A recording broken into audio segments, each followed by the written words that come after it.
자, 학생 여러분 안녕하세요. 오늘은 회전익 항공기의 역사와 관련된 단어들을 좀 정립하는 시간을 가져보려고 합니다.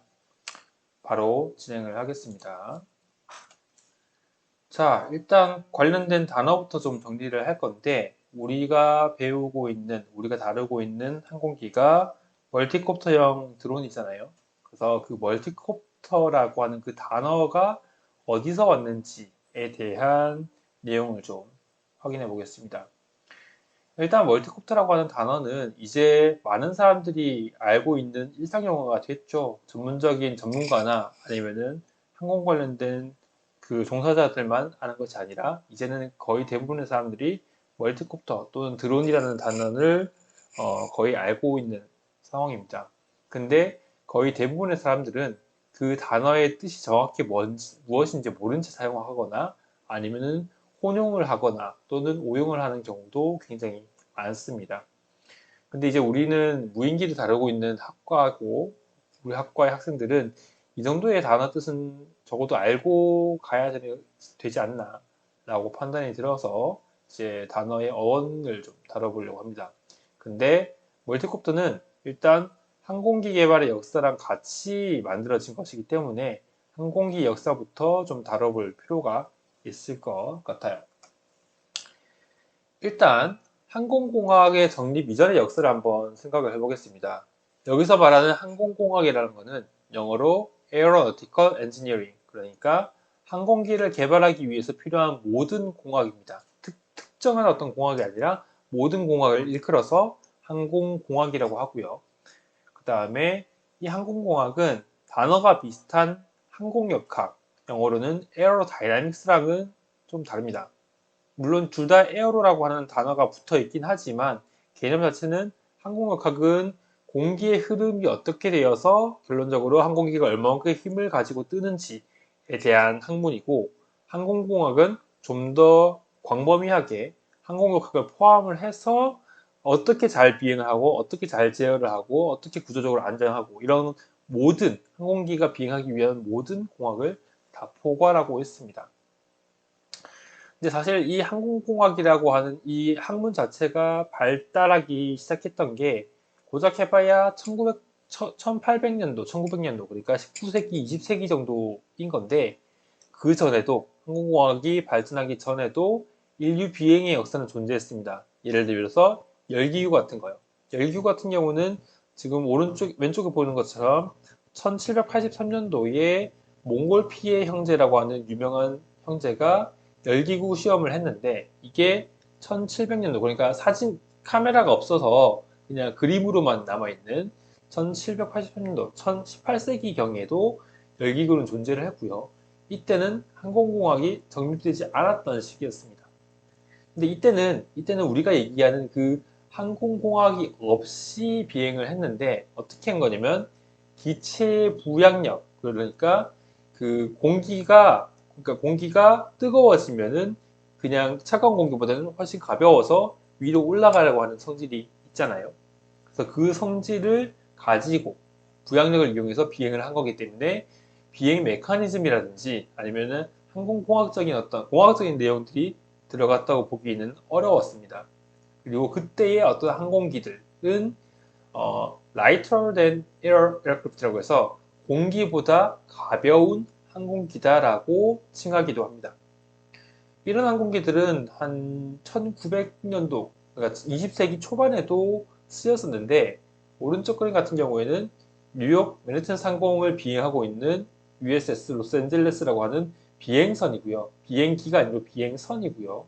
이 안에 헬륨이나 아니면은 공기보다 가벼운 기체들을 담아가지고 마치 우리가 풍선을 가지고 공중에 띄우는 것처럼 그런 식으로 비행선을 만들어서 쓰고는 했습니다. 근데 이런 비행선의 단점은 안쪽에 차에 있는 그 기체가 불화성, 그러니까 그 불이 안 붙는 성질이면서 괜찮은데 한번 불이 붙어버리면은 폭발을 하거나 아니면은 바로 추락하는 경향성이 있어가지고 이제 요즘에는 비행선을 거의 쓰지 않고 있고, 그 다음에 항공공학이 발전된 이후로는 굳이 이렇게 lighter than air, 그러니까 공기보다 가벼운 기체를 이용한 비행 방식을 쓰진 않고 날개를 이용해서 양력이라는 것을 만들어서 비행을 하게 됐죠. 그 다음에 이제 역사를 봤을 때 우리가 최초로, 그러니까 우리가 인류 최초로 항공기를 고안하고 그러니까 항공기 메커니즘을 고안하고 이를 만들려고 시도했던 사람들이 있었습니다. 대표적으로는 15세기경에 르네상스 시대의 대표적인 화가이기도 하고 조각가이기도 하고 발명가이기도 했었던 레오나르도 다빈치가 있는데, 그러니까 15세기, 16세기경에 활동했던 굉장히 유명한 학자였죠. 근데 이 학자가 그러니까 고안을 썼던 게 뭐였냐면은 우리가 알고 있는, 그러니까 우리가 지금 헬리콥터라고 부르고 있는 그 헬리콥터의 원안을 고안했고요. 이런 메커니즘을 고안을 했고요.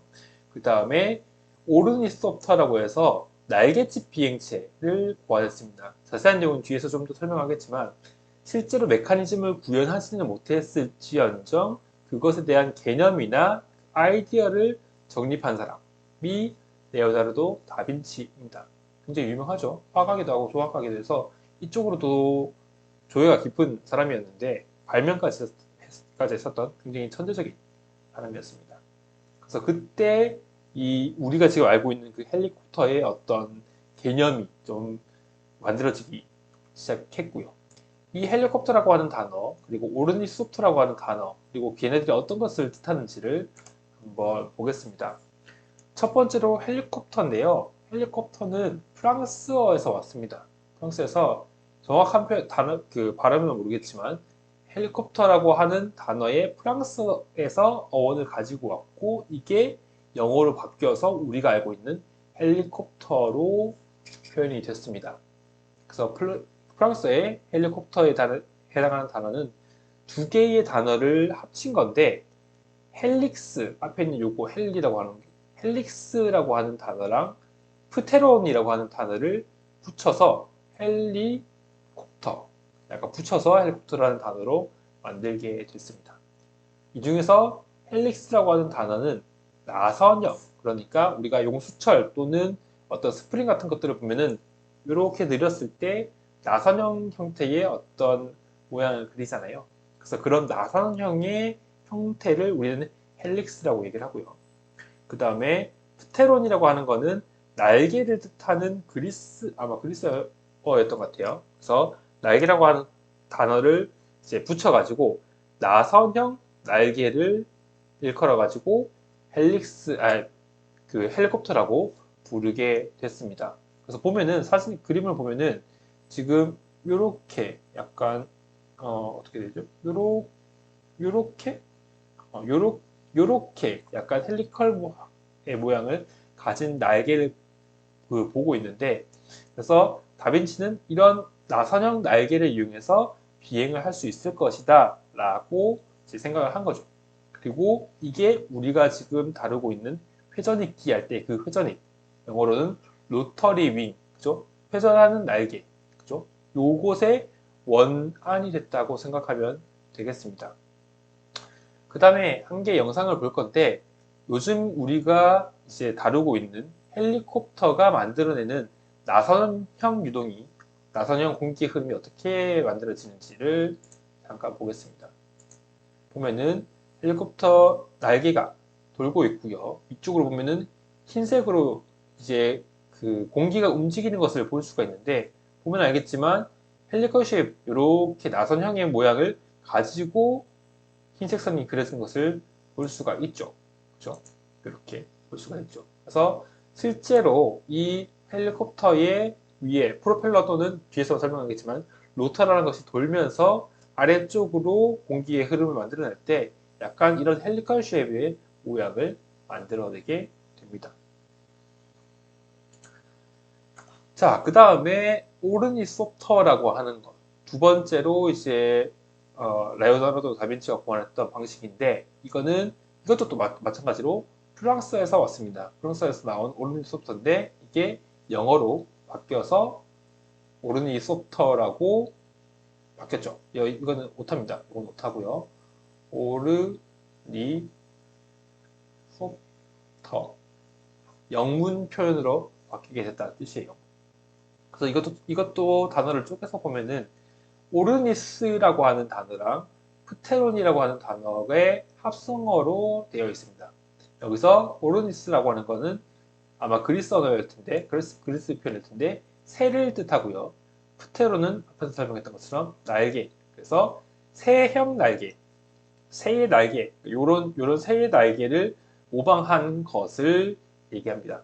그리고 요즘, 그러니까 최근에 불리는 단어는 날개짓 비행체, 영어로는 플래핑 윙이라고 해서 이렇게 날개가 파닥거리는 어떤 메커니즘을 모사해 놓은 날개고요. 자세히 보면은 약간 그 새의 날개처럼 약간 뭐 뼈대 같은 것이 좀 보이고 날개같이 생긴 이런 형태가 있죠. 그래서 다빈치가 이런 것들을 고안을 했고 요즘에 현대에 와가지고 날개를 어떤 식으로 만들었는지를 잠깐 보면요. 유튜브에 있는 영상을 좀 가지고 온 건데 메커니즘 이렇습니다. 뭐 중간에 모터가 있고 기어 같은 것들이 달려 있어가지고 모터를 구동시키면 실제 이 새가 날개짓을 하는 것처럼 날개가 좀 이렇게 비틀어지기도 하고 위아래로 이렇게 파닥거리는 메커니즘을 구현할 수가 있죠. 그래서 이런 메커니즘을 통해서 실제 항공기가 날개짓을 하는 것처럼 해가지고 공중에 뜰 수 있는 방식이 있습니다. 플래핑윙이고요. 자, 그 다음에 앞에서 우리가 헬리콥터라고 하는 단어, 우리 오른스트라고 하는 단어는 그냥 이런 게 있다라는 걸로만 정리를 할 거고 앞으로는 헬리콥터라고 하는 이 단어를 굉장히 많이 쓰게 될 건데 그렇다면 과연 멀티콥터는 뭐냐? 단어를 보면은 헬리콥터에서 나왔던 그 콥터가 있고요. 그 다음에 콥터가 있고 그 다음에 멀티라는 것이 앞에 접두어 형태로 붙었습니다. 근데 멀티라고 하는 이 단어는 학생들도 많이 알고 있겠지만 다수, 여러 개를 뜻하는 거거든요. 그래서 멀티콥터라고 하는 거는 헬리콥터 형태이긴 한데 무언가가 다수, 여러 개가 있다는 뜻이에요. 근데 앞에서 얘기했던 것처럼 헬리콥터에서 그 헬릭스라고 하는 것이 이 그 프로펠러 또는 로터라고 불리는 형태, 그러니까 이렇게 생긴 형태가 헬릭스 형태를 가지고 있다고 해서 헬리콥터라고 부르는 거기 때문에 이런 것들이 여러 개가 있는 것을 우리는 멀티콥터라고 부르게 됐습니다. 그러니까 내가 회전익이라고 표현하기도 하고요. 프로펠러 또는 로터라고도 표현할 건데 이거는 조금 이따가 다시 설명할 거고 어쨌건 이런 것들이 여러 개 붙어 있는 여러 개 장착되어 있는 비행체를 우리는 멀티콥터라고 부릅니다. 그리고 학생들도 많이 알겠지만 이 프로펠러 또는 로터의 개수가 몇 개냐에 따라서 그 접두어가 멀티콥터라고 뭉뚱그려서 설명되기도 하고요. 또는 특정한 숫자를 가리키는 접두어가 붙기도 합니다. 예를 들면 3을 뜻하는 아마 그리스어일 거예요. 그리스어인 트라이, 그 다음에 4를 뜻하는 쿼드, 6개를 뜻하는 헥사, 8개를 뜻하는 옥타를 붙여서 트라이콥터, 쿼드콥터, 헥사콥터, 옥타콥터라고 부릅니다. 그 다음에 요것과는 다르게 그러니까 요것처럼 여러 개의 로터를 가지고 있기는 한데 이런 식으로 멀티콥터의 개념으로 부르진 않고 동축 반전 로터라고 부르는 경우가 있어요. 지금 얘 같은 경우에는 트라이콥터긴 한데요. 각각의 그 로터가 위에도 아래에도 로터가 달려 있고 얘네들이 서로 반대 방향으로 회전하는 동축 반전 느낌의 로터를 장착하고 있는 겁니다. 근데 이때 동축과 반전이라는 것을 일단 단어를 한번 보면은 동축이라는 것은 같을 동자를 쓰고 우리가 회전하는 축을 할 때 그 축이에요. 그래서 같은 축을 공유하고 있다는 뜻이에요. 그래서 보면은 요 프로펠러와 요 로터와 요 로터가 하나의 축을 지금 공유하고 있는 것을 볼 수가 있죠. 그래서 동축이라는 단어를 쓰고요. 그 다음에 반전은 전진하는 방향이 반대다. 회전하는 방향이 반대다라고 해서 카운터라는 단어를 써서 카운터 로테이팅이라고 부릅니다. 그래서 우리가 한글로 쓸 때의 동축 반전 로터는 동축 반전 두 개를 합친 거지만 영어로는 코엑실 로터 또는 카운터 로테이팅 로터라고 둘 중에 하나를 보통은 쓰게 되고요. 뭐 예를 들면 코엑시얼 카운터 로테이팅 루터 이렇게 부르지는 않습니다. 참고를 하고요. 자, 그 다음에 내가 앞에서 얘기했었던 그 회전익이라고 하는 것을 조금 정리를 해볼게요. 일단 익이라고 적혀 있는 거, 우리가 고정익이라고 부르고 있는 항공기가 있고 회전익이라고 부르는 항공기가 있는데, 그때 익이라고 하는 거는 한자로 날개익입니다. 날개익. 그래서 날개자는 고정익에서도 회전익에서도 동시에 쓰이는 거고요. 이 날개라고 하는 것 자체는 알겠지만 항공기를 들어 올리는 양력, 여기서 양력이라는 단어도 한번 볼게요. 영어로는 lift라고 얘기를 하고요. 그 다음에 떠오를 양자의 힘력자입니다. 그러니까 위쪽으로 들어 올려주는 힘을 우리는 양력이라고 하는데, 날개는 이 양력을 만들어내는 항목이죠. 만들어내는 부품이죠. 그래서 이렇게 지금 고정익 항공기 같은 경우, 요거는 고정익 항공기라고 부르는데, 항공기 동체에 날개가 고정이 되어 있어서 요 날개가 움직이지 않고 그냥 비행할 수 있는 것, 이걸 우리는 고정익 항공기 또는 이런 날개를 고정익이라고 하고요. 동체 고정된 날개. 그 다음에 헬리콥터처럼 위에 그 동체 위에다가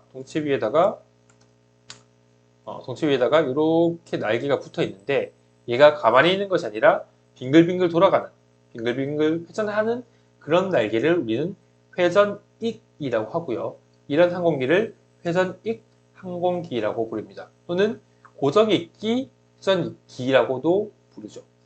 그래서 우리가 지금 다루고 있는 것은 고정익은 아니고 회전익 쪽이다 라는 내용입니다. 그리고 이 회전익이라고 하는 걸 아까 얘기했다시피, 회전익이라고 하는 거는 로터리 윙의 그 한글 표현인 거고요. 그 다음에 우리가 특수한 어떤 이름으로 부르는 경우가 있습니다. 뭐냐면은 프로펠러와 로터인데요. 이것도 똑같이 앞에서 얘기했었던 회전익과 똑같이 회전하는 거예요. 회전하는 건데, 특수한 목적을 가지고 있는 경우에 단어를 좀 바꿔서 부르는 거라고 생각하면 됩니다.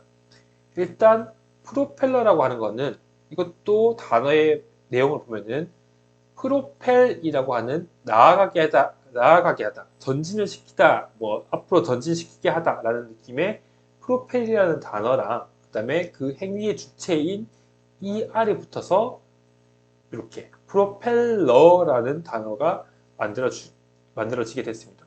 그래서 이 단어의 뜻은 나아가는 힘을 만들어내는 주체, 만들어주는 어떤 부품 또는 어떤 개체를 얘기를 하는 거예요. 그리고 프로펠러라는 것을 좀 줄여서 우리는 프롭이라고 부르기도 합니다. 프롭. 네. 그래서 우리가 일반적으로 일반적으로 그 드론의 프롭 또는 멀티콥터의 프롭이라고 부르는 게 프로펠러의 약자인 거고요. 그래서 단어만 봤을 때는 얘는 뭔가를 전진시켜주는 역할을 하는 항목.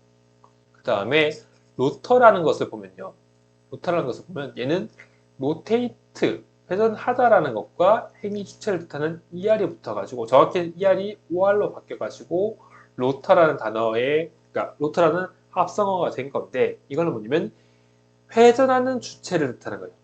무언가가 회전하고 있는데 그 회전하는 그 자체를 뜻하는 거거든요. 그래서 보면은 얘도 회전하고 있고요.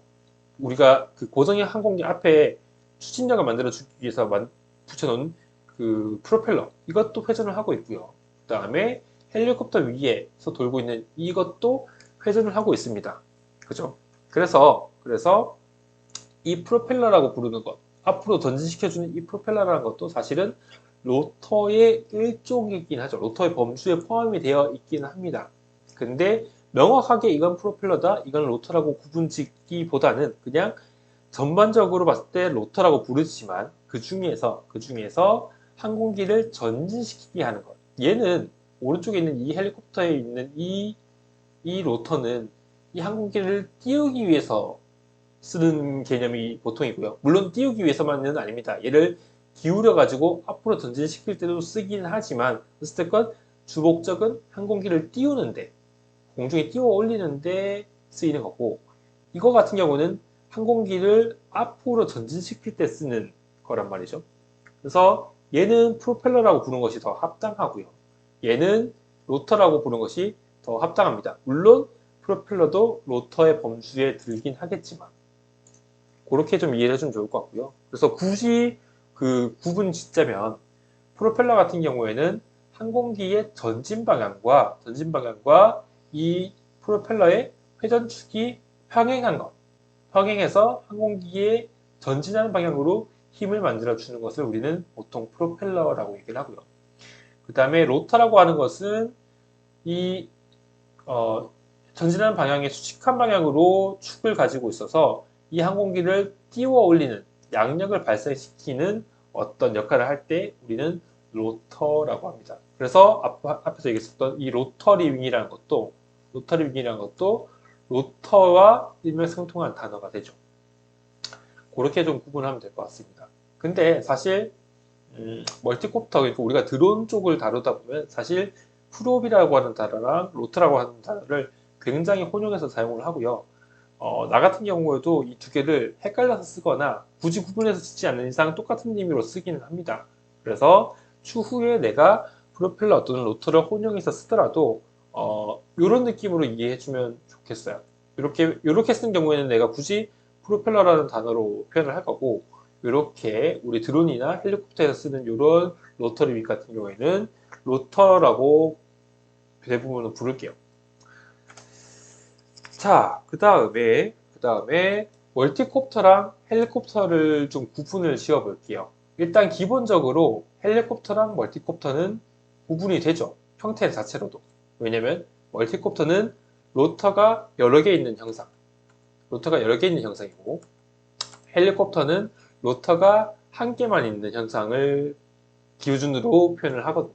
그래서 헬리콥터는 단일의 로터를 가지고 있는 것, 그 다음에 멀티콥터는 다중의 로터를 가지고 있는 기체입니다. 근데 사실은 헬리콥터 같은 경우에도 로터가 한 개만 있는 것은 사실은 아니에요. 보면은 여기 있는 위쪽에 있는 로터가 따로 있고요. 뒤쪽에 꼬리 쪽에 로터가 또 따로 있어요. 그래서 엄밀히 말하자면 헬리콥터도 한 개의 로터만 또는 싱글 로터만 가지고 있는 형태는 아닙니다. 근데 이거 두 개는 구분을 지어줘야 되는 게 뭐냐면요.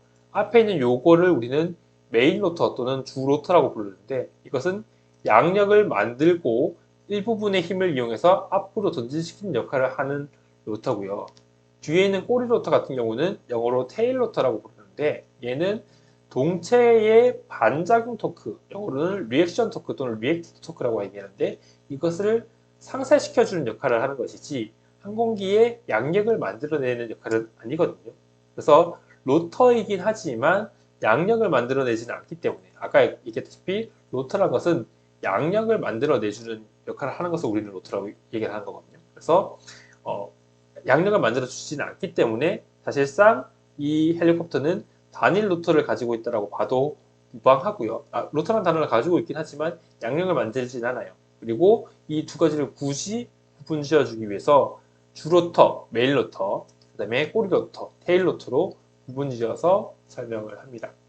그래서 실제로는 로터가 여러 개가 달려 있지만 우리는 이걸 단일 로터형 헬리콥터로 볼 수가 있고요. 그 다음에 앞에서 설명했었던 동축 반전을 보면은 이거는 이제 카모프라고 해서 우리나라 산림청에서 많이 쓰이고 있는 그 산불 진화형 헬기인데, 보면은 뒤에 꼬리 로터가 있지는 않아요. 다만 주 로터가 이렇게 두 개가 달려 있죠.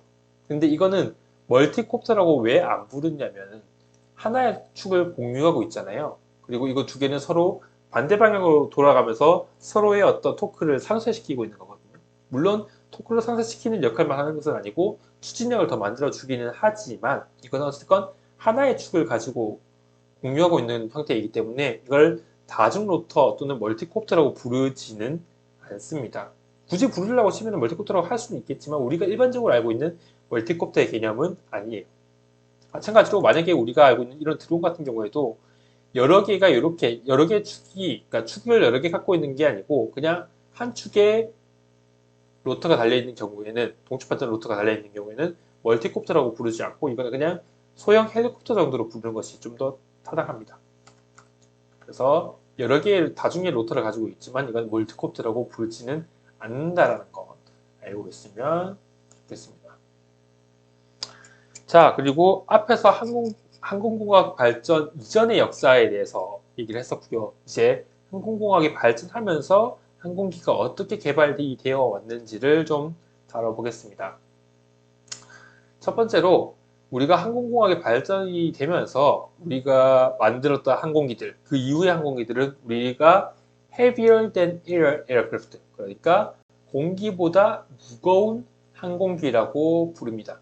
실제로 항공기가 공기보다 무겁죠. 앞에서는 lighter than air, 그러니까 공기보다 가볍게 해서 공기보다 가벼운 기체를 이용해서 뜨는 거였고요. 이제는 공기보다 무거운 기체를 들어 올릴 차례입니다. 예를 들면 지금 보고 있는 이 사진 같은 경우는 보잉사에서 만든 보잉 747, B747이라고 하는 항공기인데 이 항공기의 탑승 인원이 한 540명 정도가 되고요. 그 다음에 화물을 가득 실었을 때 이 항공기의 전체 중량이 대략 최신식 같은 경우에는 최근 만들어진 보잉 747 같은 경우에는 한 450톤 정도가 되는 거예요. 최대 이륙 중량이 한 450톤, 그러니까 엄청나게 무거운, 그죠? 공기보다 훨씬 무거운 항공기인데 이런 항공기가 양쪽에 달려있는 날개만으로 공중에 뜰 수 있는 거예요. 잘 생각해보면 항공기가 엄청나게 무거운데 그만큼을 들어올릴 수 있는 힘이 양쪽에 있는 날개만 가지고 만들어진다는 것이 엄청나게 효과적이고 그 다음에 엄청나게 신기한 거라고 생각할 수도 있을 거예요. 우리는 그냥 눈으로 또는 그냥 탑승하면서 아 비행기가 뜨네 라고만 생각하지만 자세히 생각해보면 어떻게 이렇게 무거운 항공기가 공중에 뜰 수 있지? 라는 입장에서 보면은 정말 신기한 거거든요. 그래서 그런 관점으로 좀 바라봐주면 좋을 것 같고요. 이렇게 항공기를 공중에 띄울 수 있는 그 양력이라든지 이런 것들을 고민한 어떤 선대의 연구자들이 있습니다. 첫 번째로 항공공학의 시작을 알렸던 18세기, 그러니까 1700년도에 조지 케일리 경이 있고요. 그 다음에 인류 최초의 무동력 항공기, 동력은 아니고 엔진이나 프로펠러 같은 것들이 장착되어 있지 않은 무동력 글라이더 형태의 항공기를 제작하셨던 사람이 19세기 1800년도에 오토 릴리엔탈이라고 하는 학자가 있었고요. 그 다음에 인류 최초의 동력 항공기, 이제는 엔진과 프로펠러를 장착시켜서 본인 스스로가 날 수 있는 항공기를 제작했던 사람이 20세기, 그러니까 1900년도 초에 많이 활동했었던 라이트 형제가 있습니다. 아마 가장 유명한 사람들일 거고요. 그래서 이 사람들이 만들었던 것들을 좀 발자취를 좀 따라가면서 한번 보겠습니다. 얘기했다시피 항공공학의 시작을 알렸던 사람은 영국의 조지 케일리 경입니다. Sir을 붙여가지고 그러니까 그 자기를 받은 거예요. 그래서 영국 조지 케일리 경이라고 부르고요. 항공공학의 아버지라고 부릅니다. 그러니까 항공공학의 기초를 정립했던 사람, 여기 보이는 이 사람이고요. 그 공학의 기초를 정립했던 사람이라서 항공공학의 아버지라고 불리는 사람이고요. 항공기의 비행에 영향을 주는 네 가지의 힘, 중량, 양력, 정확히는 중량 또는 중력, 양력, 항력, 추력을 정의를 하고 수학적으로 어떤 연관성이 있는지를 구분했던 사람이에요. 그 다음에 이 사람이 설계했던 이런 글라이더 형태, 그러니까 엔진이 있지는 않았는데 글라이더 형태의 어떤 항공기를 고안하기도 했고, 근데 실제 비행을 하진 않았어요. 왜냐하면은 이 사람이 생각하기에 사람을 태우고 하늘 높이에 띄우면서 그 다음에 사람이 신뢰할 수 있을 만한 수준의 안정성을 가지고 사람을 수송할 수 있는 그런 항공기는 엔진과 프로펠러가 있어서 추진력 또는 추력이 있어야만 가능한 것이다 라고 인식을 했기 때문이에요. 그래서 지속적인 비행, 그러니까 그냥 단순히 글라이딩 또는 활공을 하는 것이 아니라 지속적인 비행, 우리가 얘기하는 그 비행이라는 것을 하기 위해서는 엔진이 또는 항공기가 가벼워지니까 경량 엔진이 개발되어야 한다는 것을 피력했던 사람입니다. 그래서 이때 당시에는 그런 엔진이 없었기 때문에 그냥 글라이더, 활공할 수 있는 글라이더만 설계를 했지만 이것만 가지고는 안정적으로 비행할 수가 없다라고 판단을 했기 때문에 실제 비행을 하지는 않았습니다. 어찌됐건 항공공학을 처음 정립하기 시작했던 사람 중에 한 명이기 때문에 굉장히 의미가 있는 연구를 하셨던 분이고요. 그 다음에 두 번째로 독일의 오토 릴리엔탈이라는 사람이 있습니다. 오토 릴리엔탈. 이 사람은 사실 라이트 형제보다는 좀 이렇게 유명하지는 않지만 항공공학 입장에서는 굉장히 중요한 역할을 하셨던 분이고요. 이른바 플라이맨이라고 해서 나르는 사람이라는 단어로 표현이 되기도 합니다. 오토 릴리엔탈이라고 하는 분이고, 글라이더, 그러니까 엔진은 달지 않았지만 글라이딩을 해서 높은 데서 이렇게 뛰어내리면서 글라이딩, 이렇게 활공할 수 있는 날개를 활공할 수 있는 항공기를 만들어서 인류 최초의 무동력 비행을 했던 사람이에요. 지금 밑에 있는 요거는 그때 당시에 그러니까 영사기, 그러니까 영상을 찍을 수 있는 기계는 없었고 카메라만 있었기 때문에 카메라로 찍었던 사진들을 영상화 시켜 놓은 겁니다. 이거 잠깐 보면서 설명할게요. 보면은 약간 그 어색한 부분이 있는데, 이거는 그 사진을 가지고 수정을 했기 때문이고, 그 사진들을 이어붙여 가지고 실제로 비행 시험을 했던 것을 이렇게 보여주고 있습니다. 두둥실 높은 데서 뛰어내려서 이제 놀라는 사람들도, 구경하는 사람들도 보이고요. 이렇게 두둥실 떠내려오는, 여기서 내려가는 모습을 많은 사람들 앞에서 보여주었죠. 이렇게 착지를 하게 됩니다. 네. 그래서 이런 식으로 엔진이 없이 높은 데서 내려와서 떨어져서 활공하는 방식의 글라이더를 만들어 가지고 실제로 인류 최초로 사람이 탄 무동력 비행을 달성을 했고, 근데 이 사람 같은 경우에는 수천 번의 비행 시험을 했다고 합니다. 근데 이 사람이 마지막에 사망했던 이유는 그렇게 비행 시험을 하다가 추락을 해서 목뼈가 부러졌다고 해요. 그래서 그 자리에서 안타깝게도 이렇게 득사하는 그런 일이 벌어졌다고 합니다. 그래서 최초의 무동력 항공기를 제작하고 비행 시험을 했던 사람, 오토 릴리엔탈 기억해 줬으면 좋겠고, 그 다음에 인류 최초의 동력 항공기, 이제는 자체적으로 동력을 가지고 있어서 위에서 활공하는 형태로 내려온 것이 아니라 자체적으로 뜰 수 있는 항공기를 만들었다는 사람들이 많이들 알고 있는 미국의 라이트 형제입니다. 라이트 브라더스라고 하는 윌버 라이트 형과 오빌 라이트 동생이 있죠. 그래서 이 두 사람은 원래 1800년도 후반에 자전거를 만드는 회사를 운영했었습니다. 그렇게 하다가 이제 1800년도에 독일에서 오토 릴리엔탈이라는 사람이 비행기를 만들고, 그 다음에 그걸 많이 연구하다가 이제 사망을 했다라는 소식을 신문 같은 걸로 접하다 보니까 거기서 영감을 많이 받아가지고, 우리도 항공기를 만들어 보자 라고 생각을 하고 자전거 생산 회사를 운영하면서도 항공기를 개발하고 제작을 했었습니다. 그 다음에 이 사람들이 하고 있는 주 업적은 항공기용 엔진을 장착을 해서, 이 사람들이 직접 만들지는 않았을지언정 항공기용 엔진을 장착을 해서 인류 최초의 동력 비행을 달성한 것이 이 형제의 주 업적이 됐습니다.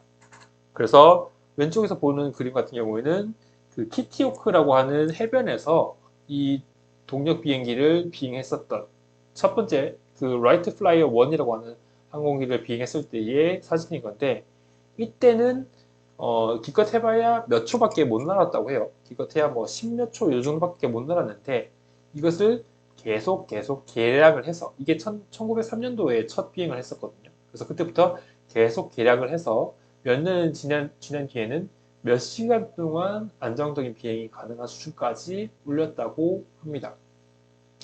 그 다음에 이거 이전에 그러니까 이 라이트 형제가 항공기를 개발하기 이전에는 우리가 얘기하는 그 군사 목적용, 그러니까 전투기 같은 것들은 사실 개념이 사실 없었어요. 물론 뭐 그 열기구를 이용해서 뭔가 폭탄을 투하하고 하는 것들은 있었지만 전투기 개념의 어떤 무기는 없었는데, 이제 이런 항공기들이 개발되다 보니까 이걸 군사 목적으로도 쓸 수 있겠다라고 판단을 했었던지, 군인들 앞에서 이런 것들을 시연해서 우리가 전투기를 활용하자라고 제안을 하기도 했습니다.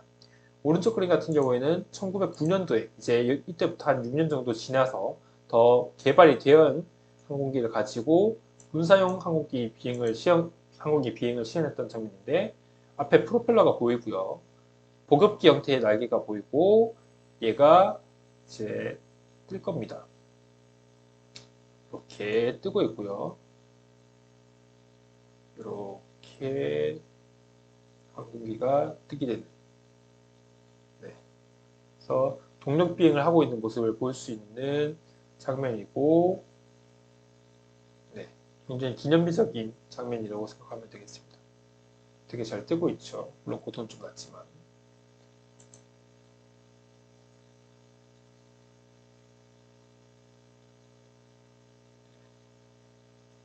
굉장히 안정적으로 비행하고 있고, 이제 착륙을 하겠죠.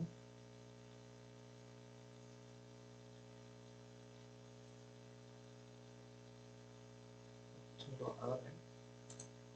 이렇게 비행해서 1시간 12분을 비행을 했다고 합니다. 그래서 굉장히 오랫동안 비행했었던 그런 케이스를 만들었던 사람입니다. 그래서 인류 최초의 동력 항공기를 제작했던 사람들이 미국의 라이트 형제입니다. 그리고 참고로 보면 알겠지만 미국이고요, 독일이고요, 이 사람은 영국이고요. 그러니까 유럽과 미국에서 항공공학이 발달하기 시작했고 항공기가 개발되기 시작했다는 것을 알 수가 있죠. 그래서 지금도 지금 요즘 시대에도 보면은 항공기를 잘 만드는 나라들은 미국, 러시아는 여기에 지금 현재는 포함되어 있지만 미국, 러시아, 영국, 프랑스 같은 이런 항공공학의 그 시발점이 되었던 그 국가들이 지금도 항공기들을 잘 만들고 있습니다. 자, 그 다음에 우리가 에어포일이라고 하는 단어 한번 볼게요. 왜냐면은 앞에서 얘기했던 릴리엔탈과 라이트 형제가 에어포일이라는 것을 고안을 했거든요. 그래서 그 에어포일이라는 것을 한번 볼 건데 이것은 에어포일도 단어의 합성어입니다. 뭐냐면은 에어 또는 에어로 플러스 포일의 합성어인데 에어는 공기를 뜻하고요. 에어로는 에어의 약간 다른 표현이라고 생각하면 돼요. 그래서 보면은 에어로는 그리스어 여기서 따왔대요. 어떻게 발음하는지는 나는 잘 모르겠지만 여기서 저거에서 변형돼서 에어로라고 하는 단어가 생겼고요. 이게 에어랑 거의 유사한 뜻이라고 생각하면 됩니다. 그래서 에어로다이나믹스 공기역학 할 때 그 에어로가 요거고요. 그 다음에 뒤에 있는 포일이라고 하는 요 단어는 그 영어로 정확히는 그 프랑스어인데 프랑스어에서도 현대식 프랑스어가 있고 고대 프랑스어가 있거든요. 그래서 고대 프랑스어에 있는 이렇게 생긴 단어의 변화된 형태가 포일이래요. 그래서 이거는 영어인데 그 뜻을 보면 very thin sheet of metal 그러니까 금속으로 이루어진 굉장히 얇은 판 같은 것들을 이야기합니다. 플레이트 같은 것들을 얘기하는 거예요. 그래서 이거를 그 우리가 일상생활에서 많이 쓰고 있는 그 쿠킹 호일이라고 하는 거 있죠. 쿠킹 호일. 그러니까 쿠킹 호일이라고 부르는 거. 이것도 쿠킹 포일이거든요. 근데 쿠킹으로 보면은 알루미늄 형태로 되어 있는데 굉장히 얇잖아요. 금속으로 되어 있는데 되게 얇잖아요. 그래서 그런 것들을 뜻합니다. 그래서 에어포일 또는 에어로포일이라고 하는 것은 굉장히 얇게 생긴 메탈, 그러니까 금속 형태의 재질인 건데 이게 공기의 흐름을 만들어 주는 거다. 그래서 에어포일 또는 에어로포일이라고 얘기를 하고요. 처음에 오토릴리엔탈이라고 했던 아까 그 학자가 연구했던 건데 보면은 실제 새 있잖아요. 그러니까 사람이 비행하기 전에 우리는 새를 봤고 새는 자유롭게 비행을 하는 것을 보면서 인류는 왜 비행을 못하지라는 또는 우리도 날고 싶다라는 어떤 열망을 가지다 보니까 그게 현실화된 것이 항공기인 건데 그래서 새의 날개를 연구해 봤습니다. 새의 날개를 연구했더니 새의 날개 단면이 이렇게 생긴 단면이 이렇게 약간 얇게 생겼고요. 약간 이렇게 구부러진 형태를 가지고 있다는 것을 확인했습니다. 그래서 이걸 따와서 새가 이런 날개의 단면을 가지고 있으니까 우리도 비행기를 만들 때 이런 단면의 형상을 차용하면 되겠다라고 해서 자연으로부터 영감을 얻어서 만들어진 것이 에어포일이다라고 생각하면 되겠습니다. 물론 수학적으로 그 형상을 고민했던 사람들도 있지만 오토릴리엔탈은 그리고 라이트 형제는 이런 새의 날개 형상을 가지고 날개 형상, 단면 형상을 가지고 에어포일을 만들어냈습니다. 그래서 보면은 굉장히 형태가 좀 다르긴 하지만 굉장히 얇은 것부터 앞쪽이 좀 두꺼워 보이는 이런 형태가 있기도 하고요.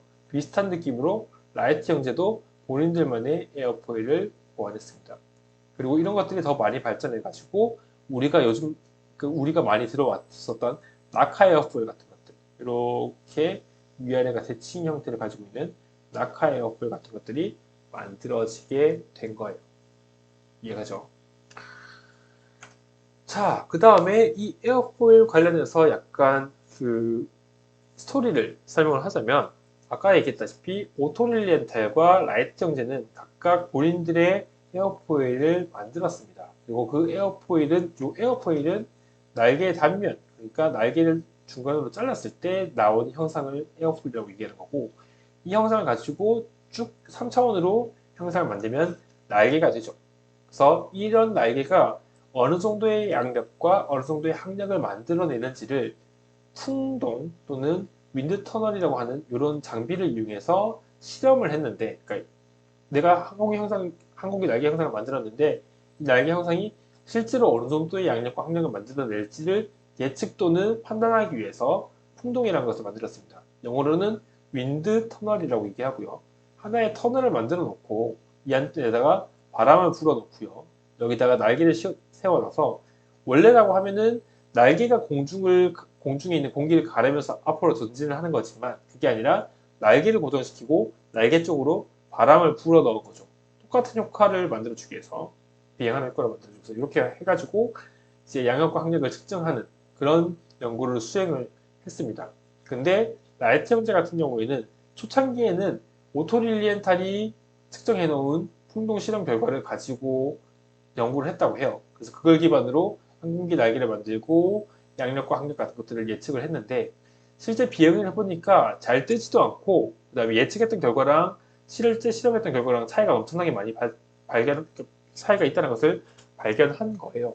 그래서 왜 그러지 계속 고민을 하다가 오토릴리엔탈의 풍동 실험 결과에 오차가 있구나, 오류가 있구나라는 것을 발견을 해서 이제부터는 본인들만의 독자적인 어떤 풍동을 만들고 그 다음에 여러 가지 항공기 날개를 이렇게 조그마한 날개로 만들어서 실험을 했다고 합니다. 이런 연구를 했다는 어떤 일화가 있고요. 자, 이제 고정이 또는 항공기의 초창기 항공공학의 발전이 아니라 이제는 헬리콥터 개발의 시작을 한번 보겠습니다. 헬리콥터는 아까 그 라이트 형제가 동력 비행을 할 수 있었던 게 1903년도가 최초였거든요. 근데 그거보다 조금 더 지나서 헬리콥터라고 하는 개념은 1907년도에 프랑스에서 개발이 되기 시작했습니다. 프랑스도 유럽이잖아요. 그래서 마찬가지로 유럽에서 헬리콥터의 어떤 헬리콥터 분야의 강세를 띠고 있는 것도 유럽이나 미국 쪽이긴 합니다. 어떨까? 1907년도에 프랑스에서 개발을 했는데 공교롭게도 똑같은 국가에서 똑같은 시기에 두 명이 개발을 하기 시작했습니다. 물론 그 이전에도 있었겠지만 유명한 사람은 두 명인데 루이 샤를 브레게라고 하는 사람이 자이로 플레인이라고 하는 요즘 형태의 어떤 멀티콥터 형태의 항공기를 또는 헬리콥터를 이제 개발하려고 했다고 해요.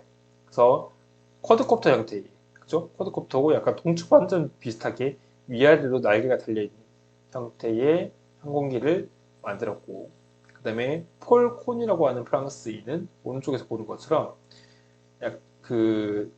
이른바 플라잉 바이시클이라고 되어 있는데 지금 형태가 자전거처럼 느껴지죠. 동체 부분이 사람이 타 있는 이 부분이 약간 자전거처럼 느껴지고 거기에다가 프로펠러를 이렇게 장착해서 날 수 있는 자전거다라고 해서 플라잉 바이시클이라는 것을 만들었던 사람입니다.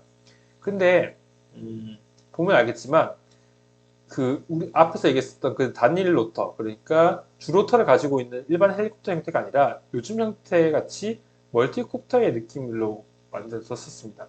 그 멀티콥터에 훨씬 가까운 형상이긴 한데요. 하지만 멀티콥터라고 부르기는 좀 애매한 게 그때 당시에는 비행은 불가능했어요. 왜냐면 지금 보이는 요런 큰 프로펠러를 회전시키기 위해서는 그죠? 그러니까 일반적인 고정기 항공기 날개보다 훨씬 프로펠러가 크기도 하고 얘를 그냥 이렇게 고정시켜 놓은 게 아니고 회전을 시키기 위해서는 굉장히 큰 엔진 출력이 필요했는데 그만한 출력을 낼 수 있는 엔진이 일단 없었고 그 다음에 우리가 지금 운영하고 있는 그 멀티콥터 같은 경우 연구하고 있는 멀티콥터는 각각의 프로펠러 또는 각각의 로터의 RPM 회전수를 독립적으로 조절할 수가 있거든요. 근데 이때 당시에는 독립적으로 조절할 수 있는 그러니까 기술이 없었습니다. 그 다음에 로터가 만들어내는 반작용 토크, 이건 나중에 그 이론 내용 설명할 때 반작용 토크가 먼저 설명할 건데, 로터가 만들어내는 어떤 반작용 토크를 제대로 제어를 못해서 빙글빙글 도는 거예요. 그러니까 여기서 말하는 이 반작용 토크라는 거는 로터가 회전하는 것에 대한 반대 방향으로 토크가 작용해서 로터가 회전하는 방향이 반대 방향으로 동체를 회전시켜버리는 그런 물리적인 힘인데요. 물리적인 정확히 힘은 아니고 양인데요. 그것을 제대로 제어해야만 동체가 회전하지 않고 제자리를 유지할 수 있겠죠. 근데 이런 반작용 토크를 제어할 수 있는 기술이 없었습니다. 그래서 이 자이로 프레임 같은 경우에는 고작 20초 정도만 뜰 수가 있었고, 그 다음에 플라잉 바이스클 같은 경우에는 1분 정도, 그러니까 실험 수준, 뜰 수 있구나, 이런 것이 비행기가 될 수 있구나 정도의 수준만 확인하는 정도로 연구가 진행됐다고 합니다.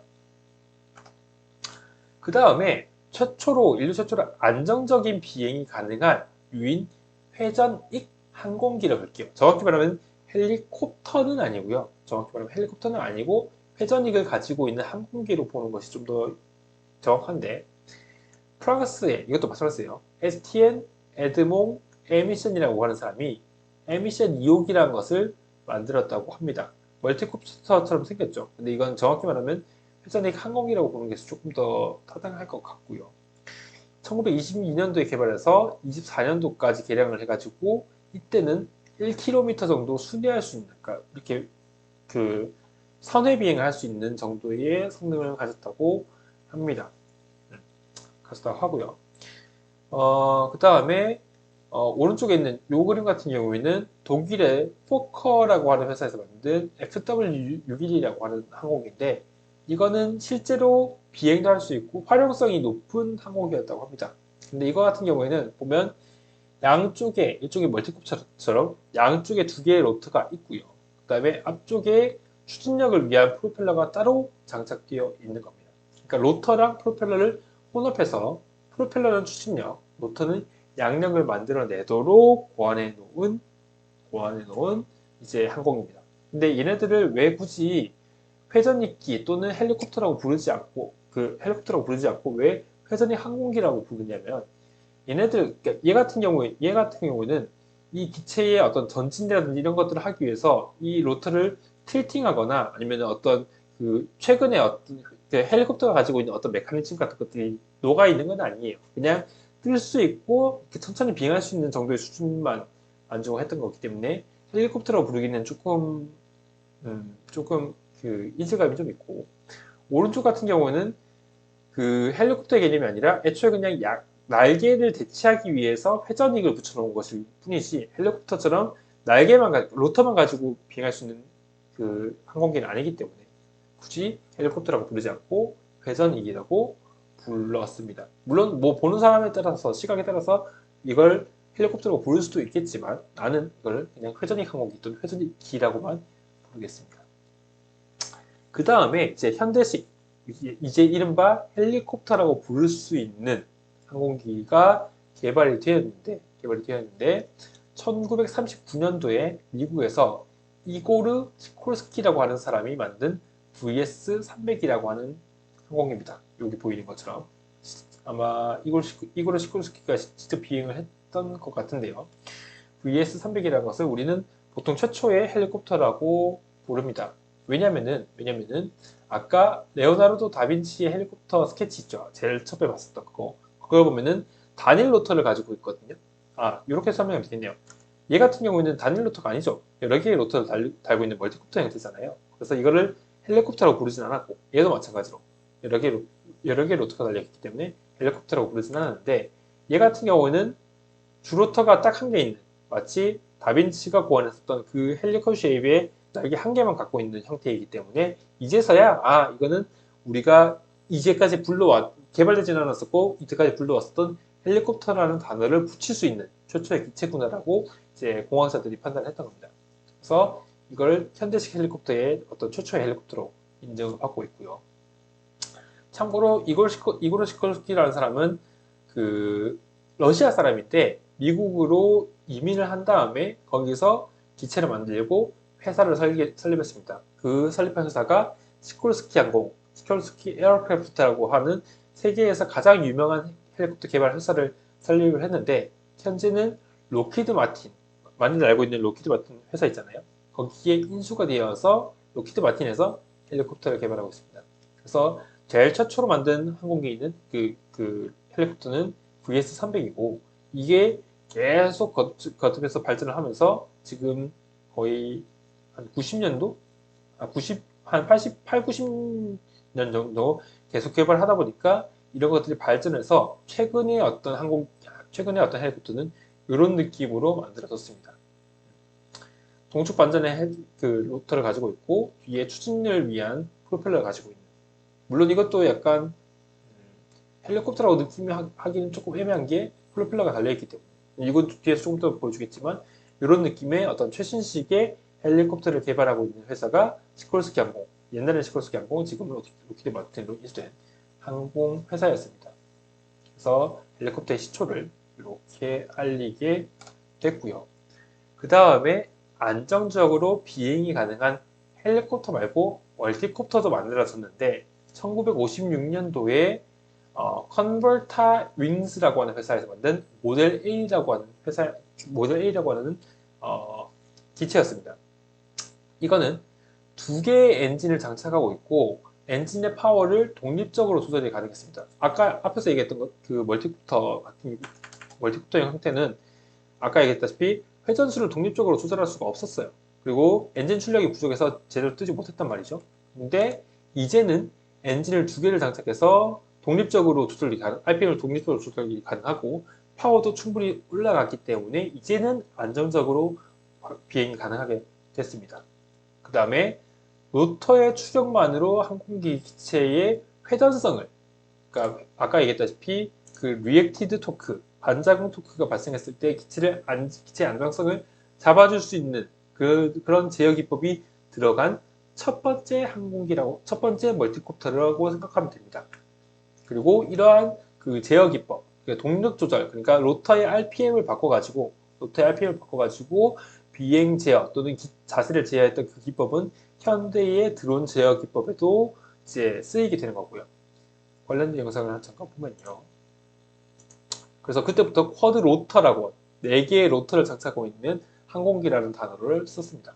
보면은 4개의 로터가 있고요. 지금의 멀티콥터처럼 서로 돌아가는 방향이 다르다는 것을 볼 수가 있고 봅시다. 요즘 드론식 쓰면 이렇게 뜨죠. 이렇게 수직으로 쭉 뜨고 있는 것을 볼 수가 있고 얘네들의 RPM을 서로 다르게 해가지고 그러니까 기체의 자세도 제어하고 회전성도 제어하고 그러고 있는 중입니다. 이렇게 떠가지고 비행하는 것을 볼 수가 있죠. 그래서 이거는 헬리콥터는 아니고 멀티콥터라고 부르는 것이 맞겠고요. 네, 잘 뜨고 있네요. 뭐 이거는 조그마한 거 가지고 실험을 했던 결과인 것 같은데 어쨌든 이렇게 멀티콥터도 이제 사람이 탈 수 있는 멀티콥터도 사실은 개발이 되었다라는 내용입니다.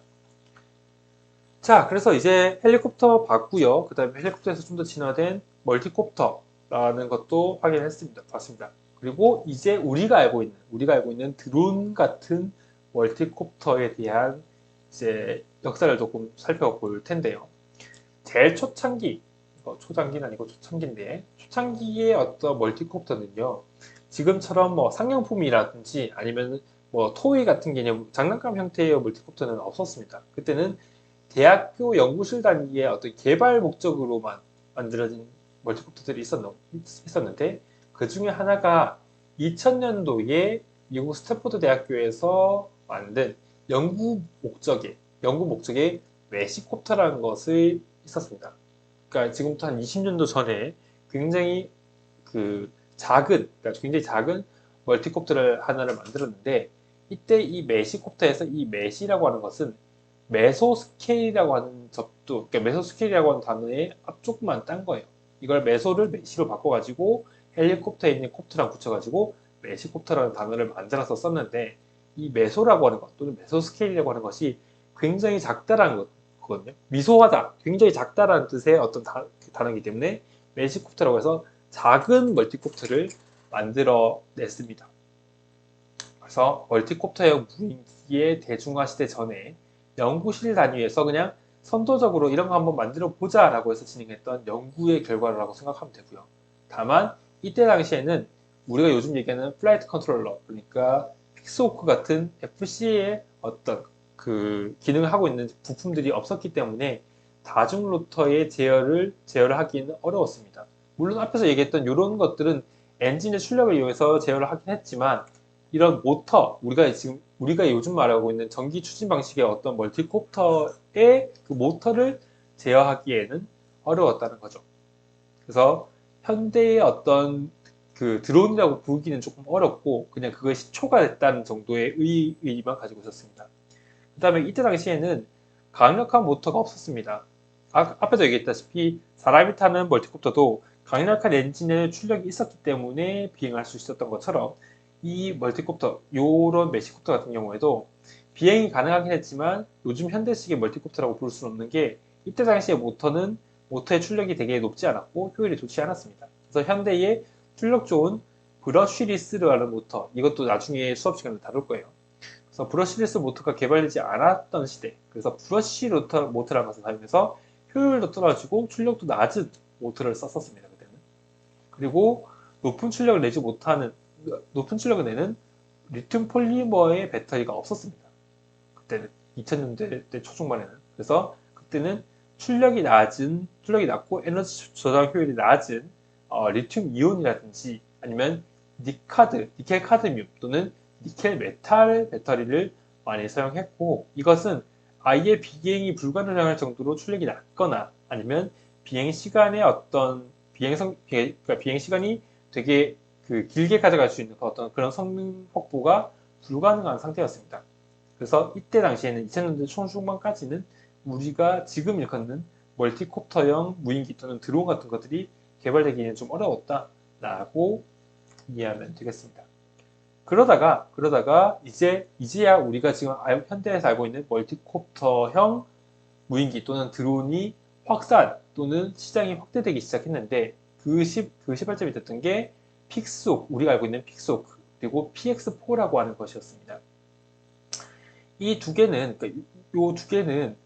개발품의 이름이긴 한데요. 사실 이 픽스호크라고 하는 단어는 2009년도에 취리 연방공과대학 ETH라고 부르는 유명한 대학교가 있는데, 그 대학교에서 학부생 위주로 진행되었던 프로젝트명 자체가 픽스호크였습니다. 프로젝트 이름이 픽스호크였는데, 이 이름을 본따서 그 FC, 그러니까 우리가 많이 쓰고 있는 그 플라이트 컨트롤러 하드웨어에다가 픽스호크라는 이름을 붙이게 된 거라고 생각하면 돼요. 그리고 이 프로젝트의 목적은 멀티콥터의 자율 비행을 위한 하드웨어와 소프트웨어를 개발하는 것이었습니다. 하드웨어랑 소프트웨어를 둘 다 개발하는 것이었고요. 그 다음에 하드웨어 설계 방법을 보완을 한 다음에 이것을 온라인에다가 공개를 했습니다. 그러니까 예를 들면 기판은 이렇게 만들면 되고요, 부품은 이런 걸 쓰면 되고요, 납땜을 이렇게 하면은 당신이 원하는 플라이 컨트롤러가 만들어집니다라는 그런 도면이라든지 정보를 온라인에 무료로 공개를 했습니다.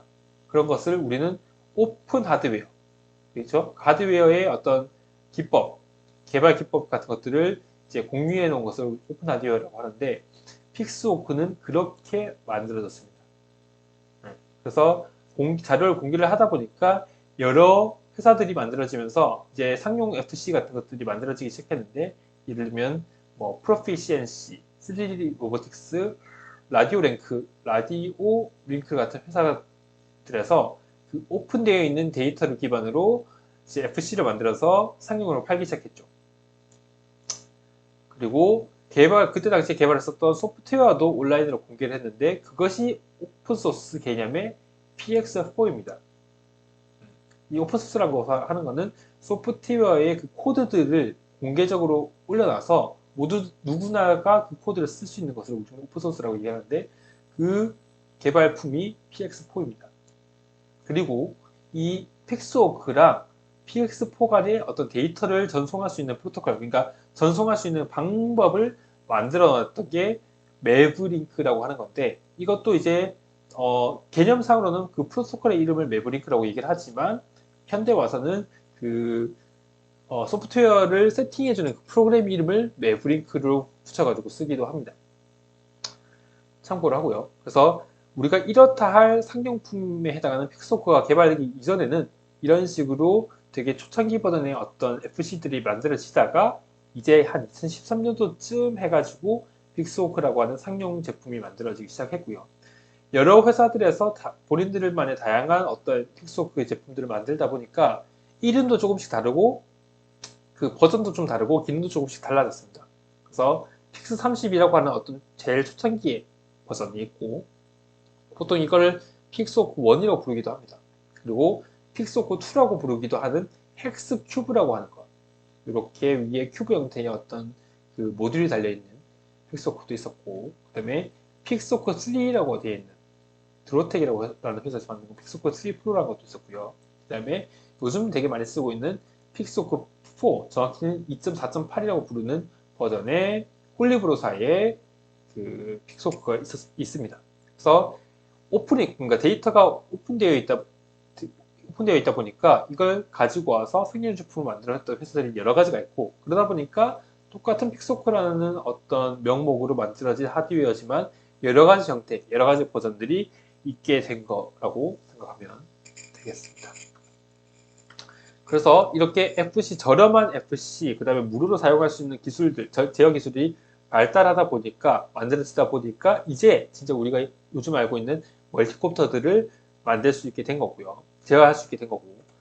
더군다나 비슷한 시기 2000년도 중반 후반쯤에 아까 얘기했었던 리튬 폴리머 배터리, 그리고 브러시피스 모터가 개발되기 시작했습니다. 그래서 리튬 폴리머 배터리가 2006년도, 7년도쯤에 만들어지기 시작해서 배터리의 출력이 높고 그 다음에 에너지 효율이 상대적으로 높다 보니까 이제는 고출력의 모터를 소화할 수 있는, 고출력의 어떤 그 상황을 소화할 수 있을 정도의 배터리 출력이 된 겁니다. 거기다가 비슷한 시기에 고효율, 고출력의 브러시비스 모터가 만들어졌고요. 그 다음에 이러한 모터들이 원래는 기술력이 되게 높은 게 필요해서 대량 생산이 좀 어렵다가 대량 생산이 가능해지면서 단가가 하락하게 됐죠. 예를 들면 브러시리스 모터 싼 거는 몇천 원짜리도 있거든요. 그래서 굉장히 단가가 하락하게 되다 보니까 기체를 저렴하게 제작할 수가 있게 됐고, 더군다나 비슷한 시기에 무료로 쓸 수 있는 제어 기술들이 개발됐고, 그러다 보니까 이제는 진짜로 모터를 달고 띄울 수 있는 전기 추진 방식의 멀티콥터도 만들 수 있구나라는 걸로 이제 정리가 됐다라고 생각하면 되겠습니다. 그 중에서 첫 상용 멀티콥터라고 불릴 수 있는 것이 중국에서 2013년도에 만든 DJI 팬텀 1입니다. 그리고 이게 계속 발전해서 팬텀 2, 3, 4, 그 다음에 요즘 뭐 매빅 여러 가지 제품군들이 만들어지기 시작했던 거죠. 그래서 2013년도쯤에 이제 거의 최초의 상용 멀티콥터가 만들어지게 됐고, 이런 멀티콥터가 일상생활에서 쓰이다 보니까 이제는 진짜 이게 의미가 있고 유용하고 정말 좋은 거구나 라는 것을 알게 된 거죠. 물론 이거 이전에도 이제 멀티콥터라는 개념은 있었지만 확산되지는 못하고 그냥 이런 개념이 있구나, 유용하겠네라는 정도의 어떤 아이디어만 있었다고 하면은, 이제 한 2013년쯤부터는 이게 진짜 시장이 커질 수 있겠구나 판단이 들어서 여러 회사들도 만들어지고 더 기술력도 올라가게 되고 이제 자본을 투입해서 연구도 더 많이 진행이 됐던 거죠. 그렇게 생각하면 될 것 같고요. 그래서 13년도 또는 그러니까 11년도, 12년도, 13년도 요 정도 시기 이전에서의 무인기나 드론이라고 하는 단어는 사실 지금처럼 멀티콥터를 지칭하는 단어보다는 그 글로브로크 또는 프레데터 같이 미국이나 어떤 군용 목적으로 쓰는 고정인 날개를 가지고 있는 무인 항공기들을 우리는 무인기 또는 드론이라고 표현을 했는데요. 물론 지금도 그렇게 쓰긴 합니다. 근데 13년도 이후에는 그 보통 그러니까 그 일반 사람들이 생각했을 때 그 드론이라고 하는 그 인식 자체가 고정익 항공기 같은 개념이 아니라 지금 우리가 얘기하는 멀티콥터형 무인기를 우리는 이제는 드론이라고 표현하게 됐죠. 그래서 일반적으로 어떤 매체라든지 이런 데서 드론이라고 보통 표현하면 사람들이 많이 떠올리는 게 멀티콥터형 드론을 떠올리게 됐다는 겁니다. 왜냐면 워낙 많이 발달됐고 워낙 많이 확산됐고 이제는 일상생활에서 많이 쓰다 보니까 인식이 바뀌게 된 거죠. 그렇게 이해하면 좋을 것 같고요. 자, 그리고 멀티콥터의 무인기가 더 개발되어서 이제는 어떤 형태가 되었는지 한번 보면요. 앞에서 헬리콥터 역사를 보면서 이제 엔진이 장착되어 있는 멀티콥터를 봤잖아요. 그죠? 그 멀티콥터의 어떤 초기 형태를 봤잖아요. 그래서 이거를 본따 가지고 이제는 2018년도, 19년도부터 우리가 UAM이라고 하는 그러니까 항공기에 사람을 태우고 도심속을 비행하는 어떤 UAM의 어떤 컨셉들이 그때부터 이제 발달하기 시작을 해가지고 이 UAM 비행체를 멀티콥터 형태로 쓰는 이제 현실이 왔습니다. 그래서 실제로 그 멀티콥터의 어떤 스케일을 좀 키워가지고 사람을 태울 수 있는 이런 그 UAM 비행체 이거는 블로콥터라고 하는 회사의 블로콥터 2X라고 하는 비행체의 모습인 건데 이제는 멀티콥터를 이제 사람이 탈 수 있는 진짜 멀티콥터 또는 전기 추진형 이제 멀티콥터를 만들 수 있는 상태가 이제 된 겁니다. 그렇게 생각하면 될 것 같고요. 근데 다만 그냥 단순히 멀티콥터라고 하는 요 네 단어 네 가지 그러니까 네 개의 그 단어는 아니지 요 멀티콥터라고 하는 요 표현은 아직까지는 일반 대중적으로는 그냥 무인기, 멀티콥터형 무인기 또는 멀티콥터형 드론에 한정해서 쓰는 편이고요. 다만 이런 거는 멀티콥터 형태의 UAM 비행체라고 부르는 것이 현재로서는 좀 더 타당하다라고 생각하면 되겠습니다. 하지만 개념상으로만 보면은 다수의 그 서로 다른 축을 가지고 있는 로트가 존재한다면 그걸 멀티콥터로 칭할 수는 있다 정도로 이해하면 되겠습니다. 자, 그 다음에 이제 미래의 회전익기, 미래의 그 헬리콥터는 멀티콥터 같은 것들을 좀 볼 건데 일단 단어로 봐야 될 게 VTOL, Vertical Take Off and Landing이라고 하는 그 단어가 있습니다. 줄여서 VTOL이라고 하는데 이거는 헬리콥터나 드론, 멀티콥터처럼 수직으로 이착륙할 수 있는 것, 수직으로 뜨고 내릴 수 있는 활주로가 필요 없는 항공기들을 우리는 VTOL기 또는 수직 이착륙기라고 얘기를 하고요. 그 중에서 앞에 E를 붙여가지고 Electric VTOL, 그러니까 배터리와 모터를 쓰는 전기 추진형 수직 이착륙기가 요즘 이제 최근 많이 만들어지고 있죠. 그래서 사실은 멀티콥터형 무인기, 앞에서 설명했었던 팬텀이라든지 이런 것들, 멀티콥터형 드론 같은 경우도 사실은 EVTOL 중에 하나라고 보면 되고요. 그 다음에 이제 사람이 타고 다닐 수 있는 UAM 비행체를 우리는 요즘에 EVTOL이라고 부릅니다. 그러니까 정확한 표현으로는 멀티콥터형 무인기도 EVTOL 중에 하나이긴 하지만 대중적으로 많이 쓰이는 EVTOL이라는 것은 UAM 비행체, 엔진을 쓰지 않고 모터와 배터리를 쓰는 전기 추진형 UAM 비행체를 우리는 EVTOL이라고 많이들 부릅니다. 그리고 그 비행하는 방식도 여러 가지가 있는데 첫 번째로 멀티콥터 방식, 그리고 리프트 앤 크루즈 방식, 틸트 로트 방식, 틸트 윙 방식, 컴파운드 헬리콥터 방식이 있습니다. 요거는 뒤에 영상을 보면서 조금 설명을 하도록 할게요. 일단 요거는 앞에서 봤던 요게 멀티콥터형 UAM 비행체일 거고요. 그 다음에 이거 같은 경우에는 보잉사에서 만든 페가수스라고 하는 UAM 비행체인데 이거는 리프트 앤 크루즈 방식입니다. 보면은 일반 그 고정익 항공기처럼 뒤에 프로펠러가 장착이 되어 있고요. 이거와는 별개로 이 헬리콥터처럼 큰 로터가 위에 달려 있는 건 아니지만 여기 이쪽 라인과 이쪽 라인에 앞쪽에 보면은 로터들이 달려 있죠. 그래서 이 작은 로터, 여러 개의 로터를 이용해서 수직으로 뜨고 내리고요. 그 다음에 어느 정도 고도가 높아졌으면 뒤에 있는 프로펠러를 돌려서 앞으로 추진하는 방식입니다. 그래서 말 그대로 리프트 앤 크루즈, 리프트 앤 크루즈, 떠서 간다 라는 개념이 되죠. 떠서 갈 때는 서로 다른 프로펠러와 로터를 사용하는 이런 방식을 리프트 앤 크루즈 방식이라고 합니다. 그 다음에 여기서부터는 영상을 좀 볼 텐데요. 지금 볼 영상은 벨이라고 하는 회사, 벨도 되게 헬리콥터를 만드는 유명한 회사 중에 하나입니다. 근데 이 벨사에서 만든 V280, 이른바 벨로라고 하는 차세대 헬리콥터인데요. 봅시다.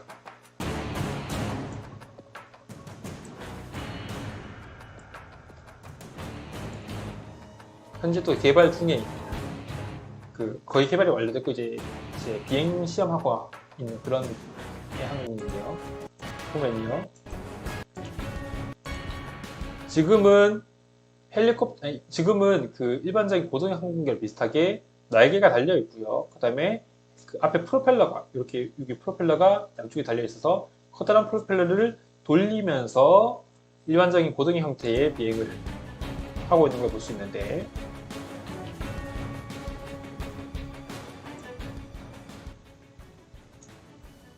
우리도 넘어가 볼까요? 지금 보이는 것처럼 양쪽에 있는 프로펠러를 위로 이렇게 꺾어가지고 프로펠러의 방향, 아까는 수평 방향이었는데 이제는 수직 방향으로 꺾어가지고 이제는 소위 말하는 헬리콥터 모드로 변경을 한 겁니다. 이렇게 바꾸면은 앞에서 썼었던 그 프로펠러를 마치 로터 형태로 쓸 수가 있게 되죠. 이렇게 해서 수직 이착륙이 가능하도록 또는 그 제자리 비행이 가능하도록 이렇게 만든 방식입니다. 그래서 이거는 그 로터가 틸팅 된다고 하거든요. 가로로 누웠다가 세로 세워졌다가 틸팅 되는 어떤 메커니즘을 적용해서 틸트 로터 방식이라고 부릅니다. 또는 프롭 로터라고도 부릅니다. 왜냐면은 전진할 때는 프로펠러의 그 뜻을 가지고 있고, 그 다음에 수직 이착륙을 할 때는 로터의 그 느낌을 가지고 있기 때문에 프롭 로터라고도 부르기도 하고요. 틸트 로터로 부르기도 합니다. 이거는 지금 비행의 어떤 안정성 같은 것들을 테스트하는 장면이고요. 네, 이렇게 이게 그 틸팅되는 메커니즘이 보일지 모르겠는데 지금은 세로로 서 있죠. 이제는 사선으로 조금 누워진 걸 볼 수 있고, 앞으로 전진 비행을 하다 보면은 완벽하게 이렇게 생겼다가 완벽하게 앞으로 이렇게 틸팅 되는 것을 볼 수 있는 이런 메커니즘이 틸트 로터라고 부릅니다. 그 다음에 틸트 로터형, 앞에 거는 헬리콥터였고요. 이거는 UAM 기체인 건데 릴리움이라고 하는 회사에서 만든 기체입니다. 이것도 한번 열어볼게요. 지금 보면은 요거 부분과 요쪽 부분이 덕트 형태로 만들어진 로터거든요. 요거 안쪽 내부를 보면은 그 안에 로터가 들어가 있는, 그러니까 어떤 통로를 만들어 놓고 통로 안에다가 로터를 집어넣어서 회전시키고 있는 형태인데, 요 메커니즘이 앞에랑 마찬가지로 지금은 수직으로 꺾여 있는데 나중에 전진 비행할 때는 수평으로 바뀌게 됩니다. 이거는 지금 릴리움에서 만들었었던 UAM 기체의 어떤 역사 같은 것들을 좀 보여주고 있는 거고요. 최신 방식을 보면은 지금 약간 사선을 꺾이는 거 볼 수 있죠. 근데 이제 수평 비행할 요게 지금 이렇게 꺾이고 있는 것을 볼 수가 있고, 요거 가지고 비행 제어도 하고 그 다음에 수직 착륙도 하고 전진 비행도 하는 그런 느낌으로 이해하면 되겠습니다. 최신의 어떤 피닉스라고 하는 그 기체고요. 지금은 수직으로 꺾여 있고, 뜬 다음에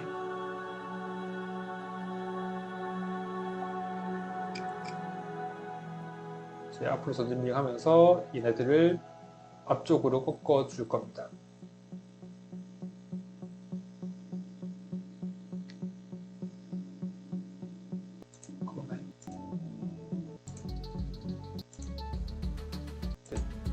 전진 비행할 때는 아까보다 훨씬 이 각도가 누워 있는 걸 볼 수 있죠. 이건 물론 지금 테스트하고 있는 단계이기 때문에 완전히 가로축으로 꺾이는 걸 볼 수는 없지만 어쨌건 이렇게 틸트 로터 형태의 UAM 기체도 있다라는 거 얘기를 하고요. 그 다음에 틸트 로터가 아니라 틸트 윙 방식이 있는데 이거는 좀 복잡합니다. 이거는 자세 제어할 수 있는 기법도 좀 더 개발이 돼야 되고 그다음에 공격학적인 측면에서도 좀 더 고민할 부분이 많기 때문에 틸트 윙 형태의 항공기는 아직까지 이제 이렇다 할 항공기가 사실 많지는 않아요. 근데 옛날에 그 오래전에 만들었던 틸트 로터형 헬리콥터가 있어가지고 잠깐 보여주면요. XC142A라고 해서 옛날 영상인 걸 볼 수 있죠. 그리고 지금은 봐요. 지금 여기 있는 것도 틸트 형태가 된다는 걸 볼 수 있겠죠. 지금 사선의 형태고 이렇게 뭔가 크루즈라든지 이런 것들을 할 때는 이렇게 수직으로. 근데 앞과는 다른 게 뭐냐면 앞에서는 요거나 벨러 같은 경우에는 날개는 고정이거든요. 날개는 고정인 상태에서 양쪽에 있는 로터만 틸팅이 되는 건데 이거는 아예 날개 자체가 틸팅이 되는 겁니다. 그래서 틸트 로터가 아니라 틸트 윙이라고 부르는 형태. 그리고 날개 자체가 로터랑 같이 틸팅이 되고 있는 겁니다. 이렇게 보이죠? 앞으로 전진할 때는 이륙하는 거고요. 앞으로 이렇게 약간 일반적인 항공기 있을 때는 이렇게 거스핑하는 이런 형태의 항공기들이 있습니다. 한창 또 관련된 기술들이 개발되고 있다는 거고 마지막으로 컴파운드 헬리콥터라고 해서 앞에서 얘기했었던 로터랑 그 다음에 프로펠러를 동시에 가지고 있으면서 성능이 굉장히 좋게끔 만들어진 한글로는 컴파운드 헬리콥터라고 부르는 헬리콥터라고 할게요. 이건 로키드 마틴에서 만들고 있는 S97 레이더라고 하는 최신식의 헬리콥터입니다. 보면은 동쪽 반절 로터가 있고요. 뒤쪽에 프로펠러가 있는 것을 볼 수가 있죠. 그래서 일반적인 항공기보다 훨씬 강력한 추진력, 강력한 그 엔진을 이용해서 전진하는 속도도 굉장히 빠르고요. 그 다음에 기동성도 굉장히 좋고 소음 성능도 상당히 낮은. 학생들이 이제 헬리콥터 이렇게 지나가는 걸 들어보면은 소리가 되게 크거든요. 멀리 있더라도 어디 있는지 알아볼 수 있을 정도로 소리가 되게 큰데 그런 것들을 소리를 줄여가지고 만든 기체입니다.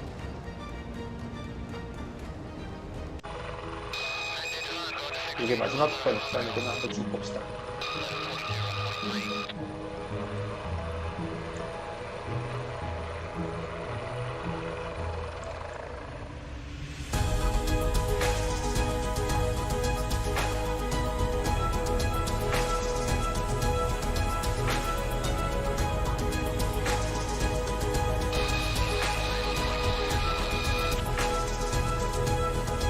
멋있게 생겼죠. 개인적으로는 되게 좋아하는 프로타입니다.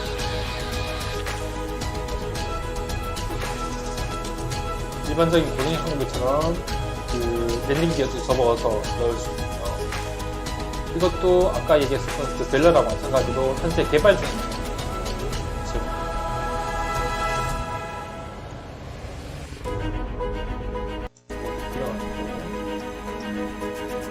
테스트하는 거고요.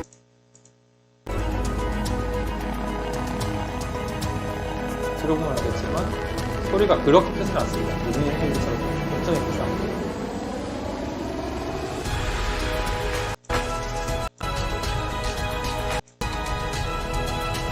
공식관들이 화려한 수가 있죠. 보면 알겠지만 로키드 마틴에서 만들었지만 시콜스키라는 이름이 붙었죠. 아까 얘기했다시피 시콜스키 에어크래프트라고 하는 회사가 로키드 마틴이 인수되어서 만들어지고 있는 항공기이기 때문에 그래서 그 이고르 시콜스키가 만들었던 회사가 지금까지도 명맥을 유지하고 있고 헬리콥터도 계속 개발하고 있는 그런 느낌으로 이해하면 되겠습니다. 네, 이렇게 해서 항공기의 어떤 항공기 그 개발의 역사, 그 다음에 단어에 관련된 단어에 대한 정립도 했고 이제 앞으로 만들어질 드론과 미래의 UAM 기체들, 헬리콥터들에 대한 내용까지 쭉 살펴봤습니다. 그래서 요 강의를 통해서 학생들이 평소에 좀 헷갈리게 썼었던 단어라든지 아니면 좀 그 역사 같은 것들을 좀 더 잘 이해할 수 있으면 좋겠습니다. 네, 여기까지 해서 내용을 마무리 짓도록 하겠습니다. 학생들 고생했습니다.